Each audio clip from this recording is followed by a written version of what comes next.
Hello dear students, welcome to Family of Sociology. Myself Mauneshwar Badagir, Assistant Professor of Sociology, Government First Grade College KK Koppa. Today we are going to discuss about one of the most important topic in social demography, that is demographic transition theory. It is one of the important theory in social demography. Let us look into the theory. The theory of demographic transition has shaped and produced many generalizations in social sciences. This has consequently brought into light the changing demographic picture of the society. The experience of fertility and mortality, changes in the history of societies, primarily took the demographic transition theory as a big picture in population study. So this theory, it has created a big picture in the studies of population. So it talks about the transition. The name itself, it is the demographic transition theory. ಜನಸಂಖ್ಯಾ ಸ್ಥಿತ್ಯಂತರ ಸಿದ್ಧಾಂತ ಅಂದ್ರೆ ಇಲ್ಲಿ ಜನಸಂಖ್ಯೆ ಒಂದು ಸ್ಥಿತಿಯಿಂದ ಇನ್ನೊಂದು ಸ್ಥಿತಿಗೆ ಬದಲಾವಣೆಯನ್ನ ಈ ಸಿದ್ಧಾಂತ ನಮಗೆ ಸೂಚಿಸುತ್ತೆ. Then this theory was originally applied in 19th century Europe and studied on its population data and its demographic transition that then supported empirically. This was further evident in Western developed modern societies, but failing to attest and confirm identical results in developing countries. That means this demographic transition theory, it was originally applied in a 19th century European data, that is population data of Europe. So on the basis of that data, this theory was constructed and it is equally applicable to the Western modern society, but this theory failed to attest and confirm the same results in less developing or developing countries in Asia and other regions. In addition to this, last 20 decades have evidenced various radical changes in societies. That means ಈ ಸಿದ್ಧಾಂತ ಯಾಕೆ ಬೇರೆ ದೇಶಗಳಿಗೆ apply ಆಗಲಿಲ್ಲ ಅಂತಂದ್ರೆ ಸಾಕಷ್ಟು ಅಲ್ಲಿ ಸಮಾಜದ ಬದಲಾವಣೆಗಳಾದವು, ಅದು ಮೆಡಿಕಲ್ ಅಡ್ವಾನ್ಸ್ಮೆಂಟ್ ಇರ್ಬೋದು, ಕಲ್ಚರಲ್ ವ್ಯಾಲ್ಯೂಸ್ಗಳು ಇರ್ಬೋದು. So that's why this theory has failed to give equal results or same results in less developing countries.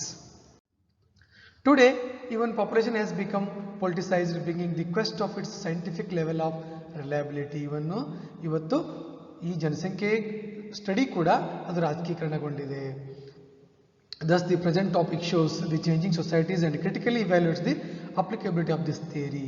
ಈ ಒಂದು ನಾವು ವಿಡಿಯೋದಲ್ಲಿ ಇವತ್ತೇನು ನೋಡ್ತಾ ಇದೀವಿ ಅಂದರೆ ಈ ಒಂದು ಥಿಯರಿ ಯಾವ ರೀತಿ ಇದೆ ಮತ್ತು ಇದನ್ನು ನಾವು ವಿಮರ್ಶಾತ್ಮಕವಾಗಿ ವಿಶ್ಲೇಷಣೆಯನ್ನು ಮಾಡೋಣ ಮತ್ತು ಇದು ಯಾವ ರೀತಿ ಇವತ್ತಿನ ಸಮಾಜಕ್ಕೆ ಅಥವಾ ನಮ್ಮ ಸಮಾಜಕ್ಕೆ ಅಪ್ಲೈ ಆಗುತ್ತಾ ಅನ್ನೋದನ್ನು ಕೂಡ ಇವತ್ತು ನೋಡೋಣ. ನಿಮಗೆಲ್ಲ ಗೊತ್ತಿರೋ ಹಾಗೆ ಡೆಮೋಗ್ರಫಿ ಅನ್ನೋದು ಪಾಪ್ಯುಲೇಷನ್ ಸ್ಟಡಿ. ಪಾಪ್ಯುಲೇಷನ್ ಸ್ಟಡಿ ಮಾಡೋದು ಇವತ್ತಿಂದಲ್ಲ, it is a very age old practice since early times. ಇದು ಮಾಲ್ತಸ್ ಬಂದ ಮೇಲೆ ಅವನು ಒಂದು ಸಿಸ್ಟಮೆಟಿಕ್ ಆಗಿ ಈ ಜನಸಂಖ್ಯೆ ಬಗ್ಗೆ ಸಿದ್ಧಾಂತಗಳನ್ನು ಕೊಡಲಿಕ್ಕೆ ಶುರುವಾಯಿತು. ಅಲ್ಲಿವರೆಗೂ ಜನಸಂಖ್ಯೆ ಬಗ್ಗೆ ಅಧ್ಯಯನ ಇದ್ದೇ ಇತ್ತು. ನೋಡಿ, later population studies brought in the demographic transition theory in its arena. So population studies ಅಲ್ಲಿ demographic transition theory ಲೇಟ್ ಆಗಿ ಬಂತು. ಈ ಥಿಯರಿ ಒಂದೇ ಒಂದು ಪಾಯಿಂಟ್ ಅಲ್ಲಿ ನೆನಪಿಟ್ಕೋದು ಏನು ಅಂತಂದ್ರೆ ಇಟ್ಸ್ ಎ ಟ್ರಾನ್ಸಿಷನ್, ಸ್ಥಿತ್ಯಂತರ ಆಗುತ್ತೆ. ಯಾವ ರೀತಿ ಸ್ಥಿತ್ಯಂತರ ಆಗುತ್ತೆ ಅಂದ್ರೆ ನೀವು ಈ ಗ್ರಾಫ್ ಅನ್ನ ನೋಡಬಹುದು. ಈ ಗ್ರಾಫ್ ಅನ್ನು ನೋಡಿದ್ರೆ ಗೊತ್ತಾಗ್ತದೆ ಹೆಂಗೆ ಅಂತಂದ್ರೆ ಒಂದು ಸ್ಥಿತಿಯಿಂದ ಇನ್ನೊಂದು ಸ್ಥಿತಿಗೆ ಜನಸಂಖ್ಯೆ ಚೇಂಜ್ ಆಗ್ತದೆ ಅಂತಂದ್ರೆ high birth rate high death rate ಇಂದ low birth rate low death ರೇಟಿಗೆ ಬರುತ್ತೆ. ಅಂದ್ರೇನು, ಇಲ್ಲಿ ಜನಸಂಖ್ಯೆ ಕಡಿಮೆ ಇರುತ್ತೆ, ಕೊನೆಗೆ ಇಲ್ಲಿ ಕೂಡ ಜನಸಂಖ್ಯೆ ಕಡಿಮೆ ಇರುತ್ತೆ. ಈ ಒಂದು ಪಿಕ್ಚರು ನೆಕ್ಸ್ಟ್ ಸ್ಲೈಡ್ ಅಲ್ಲಿ ಇದೆ. So transition is nothing but a stage of high fertility and high mortality which is leading to low birth rate, low population growth, then again less birth rate, less death rate, again leading to the low population growth. ಇದೇ demographic transition. ಜನಸಂಖ್ಯೆಯ ಬೆಳವಣಿಗೆ ಒಂದನೇ stage ಏನಿತ್ತು, ಅತಿಯಾದ ಜನನ ಪ್ರಮಾಣ, ಅತಿಯಾದ ಮರಣ ಪ್ರಮಾಣ. ಆವಾಗ ಪಾಪ್ಯುಲೇಷನ್ ಕಡಿಮೆ ಆಯಿತು. ಕೊನೆಗೆ ಕಡಿಮೆ ಮರಣ ಪ್ರಮಾಣ, ಕಡಿಮೆ ಜನನ ಪ್ರಮಾಣ, ಆವಾಗೂ ಕೂಡ ಪಾಪ್ಯುಲೇಷನ್ ಕಡಿಮೆ ಆಯಿತು. ಈ ಮಧ್ಯದಲ್ಲಿ ಏನು ಟ್ರಾನ್ಸಿಷನ್ ಆಗಿದೆ ಅನ್ನೋದನ್ನು ನಾವು ಈ ವಿಡಿಯೋದಲ್ಲಿ ಅಥವಾ ಈ ಒಂದು ಸಿದ್ಧಾಂತದಲ್ಲಿ ನೋಡೋಣ.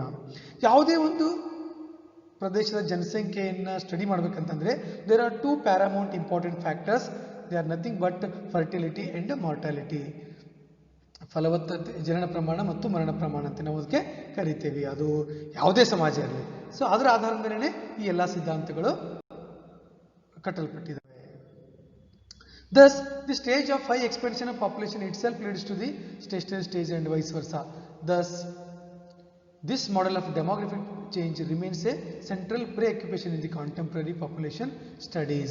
ಈ ಒಂದು ಜನಸಂಖ್ಯೆ ಸಿದ್ಧಾಂತ ಬಹಳಷ್ಟು ಇಂಪಾರ್ಟೆಂಟ್ ಪ್ಲೇಸ್ ಅನ್ನು ಇದು ಪಡ್ಕೊಂಡಿದೆ. ಹಾಗಿದ್ರೆ ಈ ಸ್ಟೇಜ್ಗಳ ಬಗ್ಗೆ ಬಹಳಷ್ಟು ಕನ್ಫ್ಯೂಷನ್ಗಳಿದ್ದಾವೆ. ಕೆಲವೊಬ್ರು 4 ಅಂತಾರೆ, ಕೆಲವೊಬ್ರು 5 ಅಂದಿದ್ದಾರೆ. Demographic transition theory generally considered to have been given its classical formation in 2 separate publications by F.W. Notestein and Kingsley Davis, both composed 1944 and published in 1945. ಇವರಿಬ್ಬರು ಸಿದ್ಧಾಂತದಲ್ಲಿ ಇದ್ರ ಬಗ್ಗೆ 2 ಪಬ್ಲಿಕೇಶನ್ ಮಾಡಿದ್ದಾರೆ. ಹಾಗಿದ್ರೆ ಈ ರೀತಿ ಒಂದು ಟ್ರಾನ್ಸಿಷನ್ ಬಗ್ಗೆ ಸಾಕಷ್ಟು ಜನ ಡೆಮೋಗ್ರಫರ್ಸ್ ಜನಸಂಖ್ಯಾಶಾಸ್ತ್ರಜ್ಞರು ಮಾತಾಡಿದ್ದಾರೆ. ಅದರಲ್ಲಿ ಮುಖ್ಯವಾದವರು ಅಂದರೆ laundry in 1909 and Warren Thompson in 1929, who attempted to construct a typology to describe demographic transition from a condition of high mortality and high fertility to the condition of low mortality and low fertility. In both cases, population growth is leading very slow. So this is demographic transition.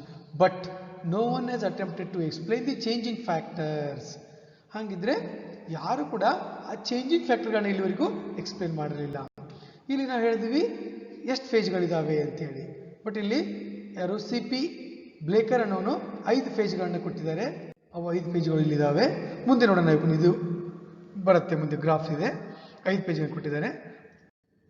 But usually demographic transition ಅಂದರೆ ಅದರಲ್ಲಿ 4 important ಸ್ಟೇಜ್ಗಳು ಬರ್ತವೆ. ಈ ಒಂದು ನೀವು ಇದು ನೋಡ್ಕೋಬೇಕೇನು, ಈ graph ಒಂದು ಅರ್ಥ ಆದರೆ ನೋಡಿ. ಮೊದಲನೇ ಸ್ಟೇಜಲ್ಲಿ ಹೈ ಫರ್ಟಿಲಿಟಿ, ಹೈ ಮಾರ್ಟಾಲಿಟಿ, ಜನನ ಪ್ರಮಾಣ ಜಾಸ್ತಿ ಇತ್ತು, ಮರಣ ಪ್ರಮಾಣ ಜಾಸ್ತಿ ಇತ್ತು, ಅವಾಗೂ ಜನಸಂಖ್ಯೆ ಕಡಿಮೆ ಇತ್ತು. ಕೊನೆಯದಲ್ಲಿ ಮರಣ ಪ್ರಮಾಣ ಕಡಿಮೆ ಇದೆ ಮತ್ತು ಡೆತ್ ರೇಟ್ ಕೂಡ ಕಡಿಮೆ ಇದೆ. ಇಲ್ಲಿ ಕೂಡ ಲೋ ಪಾಪ್ಯುಲೇಷನ್ ಗ್ರೋತ್ ಇದೆ. ಮಧ್ಯದಲ್ಲಿ ಒಂದ್ಸಲ ಬರ್ತ್ ರೇಟ್ ಜಾಸ್ತಿ ಆಗುತ್ತೆ, ಡೆತ್ ರೇಟ್ ಕಡಿಮೆ ಆಗುತ್ತೆ. ಒಂದ್ಸಲ ಬರ್ತ್ ರೇಟ್ ಫಾಲ್ ಆಗುತ್ತೆ, ಡೆತ್ ರೇಟ್ ಫಾಲ್ ಆಗಿ ಸ್ಟಾಗ್ನೆಂಟ್ ಆಗುತ್ತೆ. ಸೊ ಇದು ಒಂದು stage 1, stage 2, stage 3, stage 4. Stage 1 ಅಲ್ಲಿ high fertility, high mortality. Stage 2 ದಲ್ಲಿ ನೋಡಿ ಬರ್ತ್ ರೇಟ್ ಜಾಸ್ತಿ ಇದೆ, ಡೆತ್ ರೇಟ್ ಕಡಿಮೆ ಆಗುತ್ತೆ. ಸ್ಟೇಜ್ 3 ಅಲ್ಲಿ ಬರ್ತ್ ರೇಟ್ ಫಾಲ್ ಆಗ್ತದೆ, ಡೆತ್ ರೇಟು ತೀರಾ ಕಡಿಮೆ ಆಗುತ್ತೆ. ಸ್ಟೇಜ್ 4 ಅಲ್ಲಿ ಬರ್ತ್ ರೇಟು, ಡೆತ್ ರೇಟು ಮತ್ತೆ 2 ಕಡಿಮೆ ಆಗ್ತವೆ. ಇಲ್ಲಿ ಪಾಪ್ಯುಲೇಷನ್ ಕಡಿಮೆ ಇರುತ್ತೆ, ಇಲ್ಲಿ ಪಾಪ್ಯುಲೇಷನ್ ಕಡಿಮೆ ಆಗುತ್ತೆ. So this is the demographic transition. ಇದು ಜನಸಂಖ್ಯೆಯ ಸ್ಥಿತ್ಯಂತರ. ಬಟ್ ಜನಸಂಖ್ಯೆ 2 ಕಡೆನೂ ಕಡಿಮೆನೇ ಇದೆ, ಬಟ್ ಮಿಡಲ್ ಸ್ಥಿತ್ಯಂತರ ಆಗಿದೆ. So let us look into these stages separately. ಯಾಕೆ ಆಯಿತು, ಸ್ಟೇಜ್ 2 ದಲ್ಲಿ ಯಾಕೆ ಬದಲಾವಣೆ ಆಯಿತು, ಸ್ಟೇಜ್ 3 ಅಲ್ಲಿ ಯಾಕೆ ಬದಲಾವಣೆ ಆಯಿತು ಅನ್ನೋದನ್ನ ನೋಡೋಣ. ನೋಡಿ ಸ್ಟೇಜ್ 1 ಅಲ್ಲಿ, ಸ್ಟೇಜ್ 1 ಇದು ಕಾಣಿಸುತ್ತಲ್ಲ ನಿಮಗೆ. ಸ್ಟೇಜ್ 1 ಅಲ್ಲಿ ನಾವು ನೋಡೋ ಹಾಗೆ ಹೈ ಬರ್ತ್ ರೇಟ್ ಇತ್ತು ಮತ್ತು ಹೈ ಡೆತ್ ರೇಟ್ ಇತ್ತು. ಹೈ ಬರ್ತ್ ರೇಟ್ ಕಾರಣ ಏನಂತಂದ್ರೆ there was no family planning. Parents have many children because of few survive. 3-4 ಜನ ಮಕ್ಕಳು ಹುಟ್ಟಿದ್ರೆ ಅದರಲ್ಲಿ 1 ಅಥವಾ 2 ಮಾತ್ರ ಬದುಕ್ತಾ ಇದ್ವು. Many childrens are needed to work in the land. ಕೆಲಸ ಮಾಡಲಿಕ್ಕೆ ಮಕ್ಕಳು ಬೇಕಾಗಿದ್ವು. Children are sign of virility. ನೋಡಿ ಎಷ್ಟು ಇದು ಇಂಪಾರ್ಟೆಂಟು. ಮಕ್ಕಳು ಆ ಪುರುಷತ್ವದ ಬಗ್ಗೆ ಅಥವಾ ಪುರುಷತ್ವದ ಒಂದು ಸಿಂಬಾಲ್ ಆಗಿದ್ರು. And some religious beliefs. ನಾವು ಯಾವುದ್ರಲ್ಲಿ ನೋಡಿದ್ವಿಲ್ಲ, ಯಾವುದು introduction to theories of population growth ಅಲ್ಲಿ ನೋಡಿದ್ವಿ. There are certain religions who encouraged population growth. ಇದಕ್ಕೆಲ್ಲ ಕಾರಣಗಳಿಂದ ಹೈ ಬರ್ತ್ ರೇಟ್ ಇತ್ತು ಮತ್ತು ಡೆತ್ ರೇಟು ಕೂಡ ಜಾಸ್ತಿ ಇತ್ತು ಅವಾಗ. ಯಾಕೆಂತಂದರೆ ಅವಾಗ ಪ್ಲೇಗು ಮತ್ತು ಡಿಸೀಸ್ಗಳಿದ್ದು, ಬುಬ್ಯಾನಿಕ್ ಪ್ಲೇಗು, ಕಾಲ್ರಾ, ಕಾಶಿಯೋರ್ಕರ್. ಇಲ್ಲಿ ಏನಂದರೆ ಅವಕ್ಕೆ ಮೆಡಿಸಿನ್ ಇದ್ದಿರಲಿಲ್ಲ. ಬಂತು ಅಂತಂದರೆ ಸಾವಿರಾರು ಜನ, ಲಕ್ಷಾಂತರ ಜನ ಸತ್ತು ಹೋಗ್ತಿದ್ರು. ಸೊ ಬರ್ತ್ ರೇಟು ಜಾಸ್ತಿ ಇತ್ತು, ಡೆತ್ ರೇಟ್. ಮತ್ತು then famine, uncertain food supplies, poor diet, ಇದೆಲ್ಲ. Then poor hygiene, no pipe to clean water or sewage disposal. ಈ ಎಲ್ಲ ಕಾರಣಗಳಿಂದ ಡೆತ್ ರೇಟು ಜಾಸ್ತಿ ಇತ್ತು. ಸೊ ಆಟೋಮೆಟಿಕಾಗಿ ಬರ್ತ್ ರೇಟು ಜಾಸ್ತಿ ಇತ್ತು, ಡೆತ್ ರೇಟು ಜಾಸ್ತಿ ಇತ್ತು. ಅವಾಗ ಏನಾಗ್ತಿತ್ತು, ಆಟೋಮೆಟಿಕ್ಕಾಗಿ ಪಾಪ್ಯುಲೇಷನ್ ಗ್ರೋತು ಸ್ಲೋ ಆಗುತ್ತೆ. ಅಂದ್ರೇನು, ಬರ್ತ್ ರೇಟ್ ಜಾಸ್ತಿ, ಡೆತ್ ರೇಟ್ ಜಾಸ್ತಿ. Natural increase was very low. ಇಷ್ಟಾದರೂ ನಮಗೆ ತಿಳ್ಕೊಂಡಿರೋ. ಬರ್ತ್ ರೇಟ್ ಜಾಸ್ತಿ, ಡೆತ್ ರೇಟ್ ಜಾಸ್ತಿ ಆದರೆ ಆಟೋಮೆಟಿಕಲಿ ನ್ಯಾಚುರಲ್ ಇನ್ಕ್ರೀಸು ಕಡಿಮೆ ಆಗೇ ಆಗುತ್ತೆ. ಹಾಗಿದ್ರೆ ಇದು ಯಾವ್ಯಾವ ರೀಸನಲ್ಲಿ ಇತ್ತು?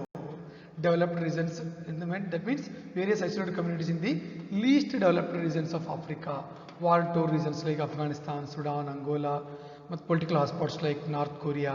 ಇಂಥವೆಲ್ಲವೂ ಇಲ್ಲಿ ದೇಶಗಳಲ್ಲಿ ಈ ರೀತಿಯಾಗಿ ಆಗಿತ್ತು. Then come to stage 2. Stage 2ದಲ್ಲಿ ನೋಡಿ ಏನಾಗುತ್ತೆ ಅಂದರೆ ಹೈ ಬರ್ತ್ ರೇಟ್ ಇತ್ತು ಮತ್ತು ಡೆತ್ ರೇಟು ಕಡಿಮೆ ಆಗ್ತಾ ಆಗ್ತಾ ಬಂತು. ಹೈ ಬರ್ತ್ ರೇಟು, ಲೋ ಡೆತ್ ರೇಟು. ಹಾಗಿದ್ರೆ ಹೈ ಬರ್ತ್ ರೇಟಿಗೆ ಏನು ಕಾರಣ ಆಗಿತ್ತಪ್ಪ ಅಂದರೆ ಫಾಲಿಂಗ್ ಡೆತ್ ರೇಟು, ಹೈ ಬರ್ತ್ ರೇಟು. ಯಾಕೆ ಫಾಲಿಂಗ್ ಡೆತ್ ರೇಟ್, ಯಾಕೆ ಬರ್ತ್ ರೇಟ್ ಜಾಸ್ತಿ ಆಗ್ತಂದ್ರೆ ಫಾಲಿಂಗ್ ಡೆತ್ ರೇಟ್ ಆಯಿತು. ಯಾಕೆ ಡೆತ್ ರೇಟ್ ಕಡಿಮೆ ಆಯಿತು ಅಂದರೆ ಇಂಪ್ರೂವ್ಡ್ ಮೆಡಿಕಲ್ ಕೇರ್, ವ್ಯಾಕ್ಸಿನೇಷನ್ಸ್ ಬಂದು, ಹಾಸ್ಪಿಟಲ್ಲು, ಡಾಕ್ಟರು, ಹೊಸ ಮೆಡಿಸಿನ್ಸ್ಗಳು ಬಂದು, ಸೈಂಟಿಫಿಕ್ ಇನ್ನೋವೇಷನ್ಸ್ಗಳಾದವು. ಆಮೇಲೆ improved sanitation and water supply, improvements in food production in terms of quality and quantity. ಆಹಾರ ಉತ್ಪಾದನೆಯಲ್ಲಿ ನಾವು ಕ್ವಾಲಿಟಿ ಮತ್ತು ಕ್ವಾಂಟಿಟಿ ಎರಡೂ ಕೂಡ ಇಂಪ್ರೂವ್ಮೆಂಟ್ ಆದವು. Improved transport to move food and doctors, decreased child mortality. So ಏನಾಯಿತು, ಡೆತ್ ರೇಟ್ ಕಡಿಮೆ ಆಯಿತು, ಬರ್ತ್ ರೇಟು ಅಷ್ಟೇ ಇತ್ತು. ಆವಾಗ ಆಟೋಮೆಟಿಕ್ ಏನಿತ್ತು, ಪಾಪ್ಯುಲೇಷನ್ ಗ್ರೋತು ರ್ಯಾಪಿಡ್ ಆಗಿ ಅವಾಗ ಬೆಳವಣಿಗೆ ಏನಾಯಿತು, ಬರ್ತ್ ರೇಟ್ ಹೈ ಇತ್ತು, ಡೆತ್ ರೇಟ್ ಕಡಿಮೆ ಆಯಿತು. ನ್ಯಾಚುರಲ್ ಇನ್ಕ್ರೀಸಿಂಗ್ ಅವಾಗ ಜಾಸ್ತಿ ಆಗ್ತಾ ಹೋಯಿತು. ಯಾವಾಗಿದು ಸ್ಟೇಜ್ 2ದಲ್ಲಿ. ಇಲ್ಲಿ ಯಾವ ಅಂತಂದ್ರೆ ಯಾವ ಅಂದರೆ ಸಬ್ ಸಹಾರಾ ಆಫ್ರಿಕಾದಲ್ಲಿ ಇದೆಲ್ಲ ಆಯಿತು.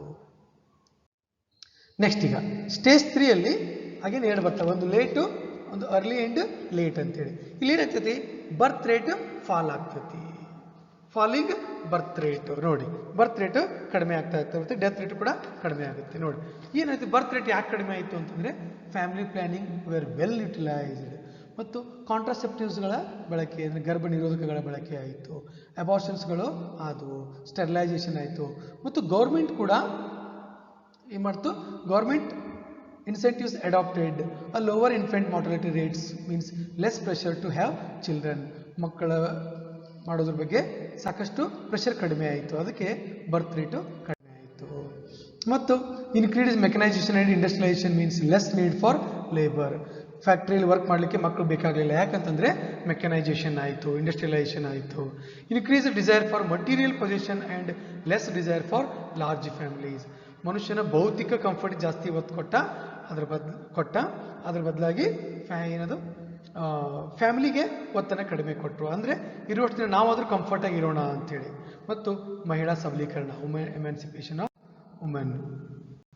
ಇವಾಗ ಏನಾಯ್ತು ಅಂದರೆ ಡೆತ್ ರೇಟು ಕಡಿಮೆ ಆಯಿತು, ಪಾಪ್ಯುಲೇಷನ್ನು ಗ್ರೋತ್ ಆಗ್ತಾನೇ ಇತ್ತು. ನೆಕ್ಸ್ಟ್ ಈಗ ಏನಾಯ್ತು, ಈಗ ಬರ್ತ್ ರೇಟ್ ಕಡಿಮೆ ಆಯಿತು, ಡೆತ್ ರೇಟ್ ಲೋ ಆಯಿತು, ನ್ಯಾಚುರಲ್ ಇನ್ಕ್ರೀಸಿಂಗು ಹೈ ಆಯಿತು. ಇದು ಯಾವುದಾದ್ರಲ್ಲಿ ಆಯ್ತಂದರೆ ಸೌತ್ ಆ್ಯಂಡ್ ಈಸ್ಟ್ ಏಷ್ಯಾದಲ್ಲಿ ಈ ರೀತಿ ಬದಲಾವಣೆಗಳು ಆದವು. ಇಲ್ಲಿ ನೋಡಿ, ನೆಕ್ಸ್ಟು ಇದರಲ್ಲೇ ಸ್ಟೇಜ್ 3ಯಲ್ಲೇ birth rate decreasing to manageable level. Birth rate ಭಾಳಷ್ಟು ಡಿಕ್ರೀಸ್ ಆಗ್ತಾ ಬಂತು. ಡೆತ್ ರೇಟ್ ಅಂತೂ ಪೂರ್ತಿ ಲೋ ಆಯಿತು. ಈ ಗ್ರಾಫಲ್ಲಿ ನೀವು ನೋಡ್ಬೋದು, ಆ ಗ್ರಾಫ್ ಇದೆ, ನೀವು ರಿವರ್ಸ್ ಹೋಗಿ ಕೂಡ ನೋಡ್ಕೋಬೋದು. ಬರ್ತ್ ರೇಟು ಡಿಕ್ರೀಸ್ ಆಯಿತು, ಡೆತ್ ರೇಟ್ ಅಂತೂ ಕಂಪ್ಲೀಟ್ ಲೋ ಆಯಿತು. ಅವಾಗ ಏನಾಯ್ತು ಅಂದರೆ ನ್ಯಾಚುರಲ್ ಇನ್ಕ್ರೀಸ್ ಅನ್ನೋದು ಬಹಳಷ್ಟು ರ್ಯಾಪಿಡ್ ಆಗಿ ಕಡಿಮೆ ಆಯಿತು. ಇದೆಲ್ಲ ಆಯ್ತಂದರೆ ಅಮೇರಿಕಾ ಮತ್ತು ಮುಂದುವರೆದ ದೇಶಗಳಲ್ಲಿ ಇದು ಆಯಿತು.